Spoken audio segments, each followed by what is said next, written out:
Hello WhatsApp guys, it's me Ritul. আর আজকে আমি নিয়ে এসেছি আপনাদের কাছে নমিনেটিং কন্ট্রাক্টের এই প্লেয়ারটা, মানে কোল পার্মার যে প্লেয়ারটা আর যেগুলো আছে লাউটারো মার্টিনেজ।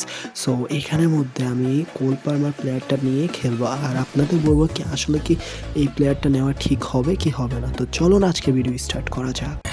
চল চল চল চল চল। তো আমি এখন এই প্লেয়ারটি কিনে নিব। আমার কাছে নমিনেট 5 এর কার্ড মোট 2টা আছে। 2টার মধ্যে আমি এক এই প্লেয়ারটা কিনতেছি। আর এক লাউটারো মার্টিনেজ যেটা, এটাও এই কার্ডটাও কিনবো। তো আপনারা জানাই দিবেন কমেন্টে কি আমি ওইটারও কি গেম প্লে আনবো কিনা। তো এখন আমি এই প্লেয়ার EXP ফুল করে নিব।